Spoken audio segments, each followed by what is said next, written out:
আমার জীবনের সুখের গল্পটা খুব ছোট্ট, যার কোনো হাসির ভাষা নেই।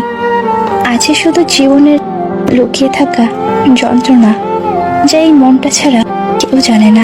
একটা কথা কি জানো তো, স্বপ্নটা তো সেই দেখায় যাকে তুমি ভালোবাসবে, আবার ভেঙেও সেই দেয় যাকে তুমি আপন মনে করবে। প্রতিনিয়ত একটু একটু করে জীবন থেকে আনন্দগুলো হারিয়ে যাচ্ছে। বন্ধু তো সেই যার কাছে বিশ্বাসটা জমা রাখা যায় আর দুঃখগুলো শেয়ার করা যায়। কিছু কথা আছে যা মনে পড়লে মানুষ যতই হাসি খুশি থাকুক না কেন তখনই চুপ হয়ে যায়। অতিরিক্ত আঘাত পেলে মানুষ শুধু হাসতে নয়, কাঁদতেও ভুলে যায়। ভালোবাসা জিনিসটা কখনো একা কারো জীবনে আসে না, সাথে নিয়ে আসে অনেক স্বপ্ন, আবেগ, অনুভূতি আর অভিমান। একদিন যে মুখ থেকে শুনেছিলাম জীবন যাবে, তবুও কখনো হাত ছাড়বো না, আজকে ঠিক একই মুখে শুনলাম তুমি কে, আমি তো তোমাকে চিনি না। না পারলাম কারো ভালো বন্ধু হতে, না পারলাম কারো মনের মানুষ হতে, আর না পারলাম কাউকে আপন করতে। শুধু পারলাম হাজারো কষ্টের মাঝে হাসি মুখে থাকতে। প্রিয়, একটু কষ্ট হলেও আমার সাথে থেকে যেও, আমি তোমাকে অসম্ভব রকম ভালোবাসি। পৃথিবীতে যতগুলো আঘাত আছে তার মধ্যে সবচেয়ে ভয়ঙ্কর আঘাত হলো কথার আঘাত। এই আঘাত দেখা যায় না বলে কেউ বুঝতেও পারে না মানুষটা ঠিক কতটা আহত হয়েছে, কিন্তু এই আঘাতে মানুষ ভিতরে ভিতরে ক্ষত বিক্ষত হয়ে যায়। তাই কাউকে কিছু বলার আগে একবার ভেবে নেওয়া উচিত কথাটার কারণে কতটা প্রভাব পড়বে বিপরীত দিকটার মানুষের মনে।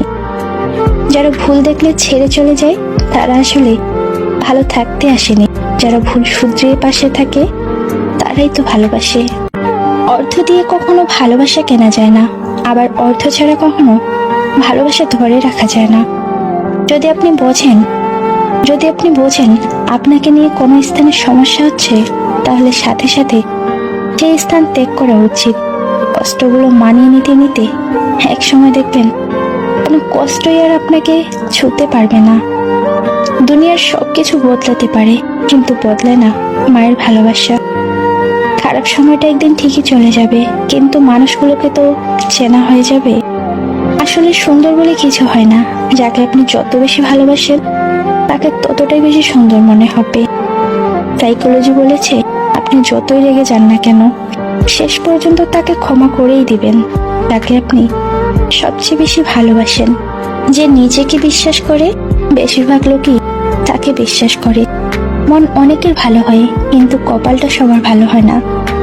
একতরফা ভালোবাসা দিয়ে বাঁচা যায়, কিন্তু একতরফা ভালোবাসার কথা বলার ইচ্ছেটা নিয়ে বাঁচা যায় না। অভাবটা দুজনেরই ছিল, একজনের ভালোবাসার আর অন্যজনের বিশ্বাসের। কিছু সম্পর্ক ছিন্ন করতে হয় আত্মসম্মান রক্ষা করার জন্য। পৃথিবীতে সবচেয়ে বড় ভুল হলো কাউকে পাগলের মতো ভালোবাসা। দোষ তার নয়, দোষ আমার, কারণ তার থেকে আমি বেশি আশা করেছিলাম। প্রকৃত ভালোবাসা তো সেটাই যাদের রাগ করতেও দেরি হয় না, আবার রাগ ভাঙতেও দেরি হয় না। খুব ভালো লাগে যখন কেউ একজন শুধুমাত্র আমার মুখের হাসির জন্য কোনো কিছু করে। খুব আপন লাগে যখন কেউ একজন আমার ছোট ছোট ইচ্ছেগুলোর দাম দেয়, সামান্য খুঁটিনাটি কথাও মনে রাখে।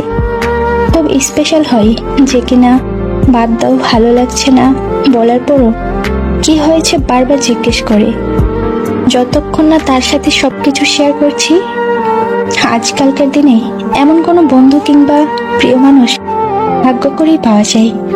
আমার থেকে আমার কিছু চাওয়ার নেই, শুধু আমাকে একটু ভালোবাসা আর সময় দিও, আমি এতেই খুশি। কারো কাছে জোর করে সময় পাওয়া যায় না, যে দেওয়ার সে শত ব্যস্ততার মাঝেও সময় দিবে। কখনো ভাবিনি তার কাছেও একদিন বিরক্তিকর হয়ে উঠব। সময়টা সেই আগের মতোই আছে, কিন্তু আগের মতো আনন্দটা এখন আর নেই। মন থেকে কথা বলা আর মন রাখার জন্য কথা বলা, দুটির মধ্যে পার্থক্য অনেক। ছোটবেলায় কষ্ট পেলে জোরে জোরে কাঁদতাম যেন সবাই শুনতে পারে, আর এখন কষ্ট পেলে লুকিয়ে কাঁদি যেন কেউ না জানতে পারে।